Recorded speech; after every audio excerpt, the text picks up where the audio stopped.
A multi-billion-dollar divorce just happened in plain sight, and Washington was the last to know. Welcome to The Secret History of Currencies, where we decode the silent tectonic shifts of global power. Consider this the nation that shares America's longest peaceful boundary, the ally that marched lockstep into every major conflict from the jungles of Vietnam to the deserts of Iraq. Just executed a monumental defense pivot entirely behind Washington's back, Ottawa. Just handed billions to Canberra for a piece of military technology so advanced, the Pentagon didn't even get a courtesy call until the deal was done. This isn't a fleeting headline. This is the blueprint of a new world order. To grasp the magnitude, look at the hardware. Conventional tracking systems are bound by the curvature of the Earth. They go blind a few hundred miles out. But the system Canada just acquired bends the rules of physics, bouncing frequencies off the upper atmosphere to peer thousands of miles over the horizon. For years, Australia used this exact setup to monitor a massive swath of the Pacific. Now Canada is dropping this net over the entire Arctic Circle.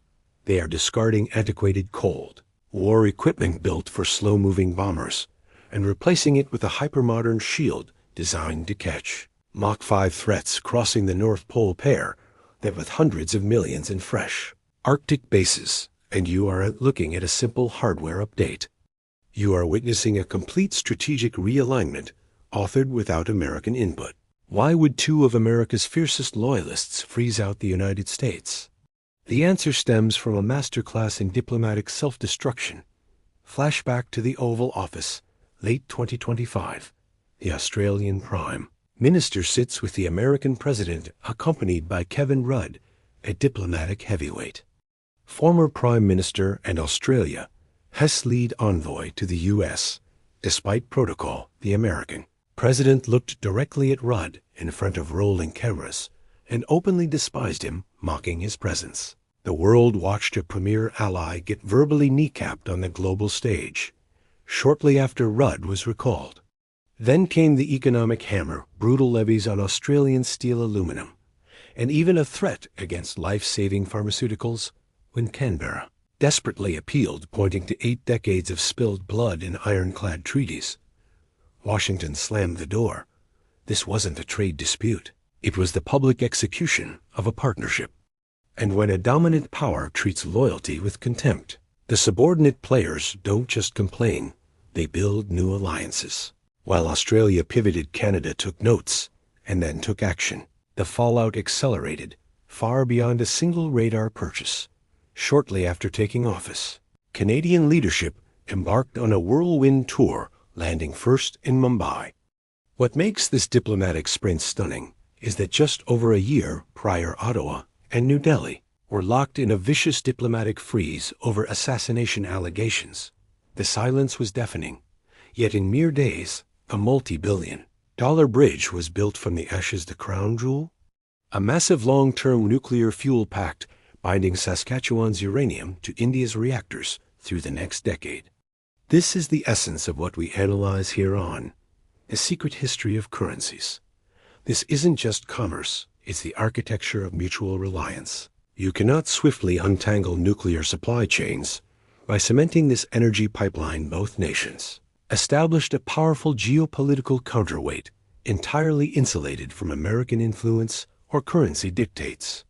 The true motive surfaced at the global elite's winter gathering in Switzerland. Standing before the world's financial titans, the Canadian leader declared the American-led era officially dead, stating bluntly that those not dictating the terms would be devoured by them.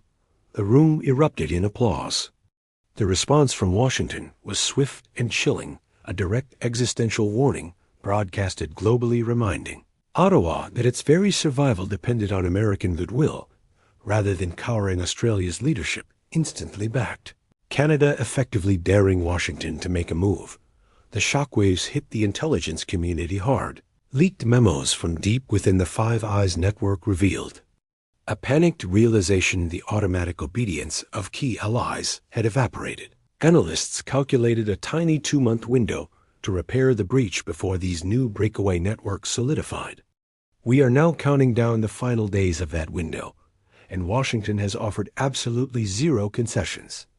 The tariffs stand, the insults remain unaddressed. The clock is running out. The breakaway expands further into the raw materials that will dictate the future. Ottawa and Canberra recently inked a massive pact, locking down lithium, cobalt, and rare earth metals. These are the irreplaceable ingredients for next-gen fighter jets, hypersonic missiles, and the entire green grid. With Beijing currently suffocating the global processing market, this new Canadian-Australian pipeline circumvents the Chinese bottleneck entirely and deliberately leaves the United States out of the loop. The genius of this maneuver lies in its permanence. Military radar grids across the frozen north take years to erect and last for generations. Nuclear fuel contracts demand complex regulatory approvals and cannot be voided on a whim. Supply chains establish vast economic gravity. On top of that, the leaders orchestrating this shift hold strong. Newly minted mandates from voters who applaud, standing up to foreign bullying. This new framework is built in concrete, not clay. This silent rebellion is already spreading. Other heavyweights in the are Pacific nursing their own trade bruises and questioning the exorbitant price of American protection are watching closely. Tokyo and Seoul are perfectly positioned to plug into this emerging independent matrix. What we are observing is the birth of a shadow alliance, functioning beneath the traditional security umbrella, fueled by capital that once belonged to the American empire. Looking ahead, three distinct paths emerge. The first is a brittle truce Washington quietly drops. The tariffs tensions cool, but the trust is irrevocably shattered. The second is an aggressive crackdown. The U.S. unleashes economic warfare against its own allies, forcing nations to completely sever historical ties and driving global markets into a tailspin. The final and most likely path is a chilling new normal. The old treaties survive in name only. From here on out, allies act as free agents, shopping for their own security and forging their own sovereign supply networks. The unipolar era didn't conclude with a massive battlefield defeat. It bled out through a series of quiet signatures in foreign boardrooms, completely ignoring the traditional center of power. The ultimate question is whether Washington's as aggressive alienation was a bizarre, multi-level chess move yet to be understood, or simply a catastrophic unforced error. If it was a blunder, then the unraveling of an 80-year global order has officially commenced. The Secret History of Currencies. Hit the like button, subscribe, and activate notifications so you're always ahead of the macroeconomic curve. Send this breakdown to anyone trying to make sense of the shifting global tides and drop your theories in the comment section. I read every single one. Stay curious, stay vigilant, and thank you for watching.